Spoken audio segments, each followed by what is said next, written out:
महाराष्ट्रामध्ये अनेक वारकरी शिक्षण संस्था आहेत. विष्णुबुवा झोग यांनी आळंदी येथे स्थापन केलेली संस्था ही पहिली वारकरी शिक्षण संस्था.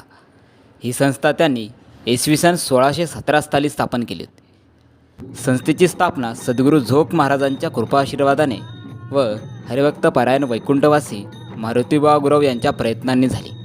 ती संस्था आज सद्गुरू झोग महाराज संस्थापित वारकरी शिक्षण संस्था या नावाने ओळखल्या जाते. यानंतर आळंदीमध्ये हळूहळू अनेक वारकरी शिक्षण संस्था उदयास येऊ लागल्या.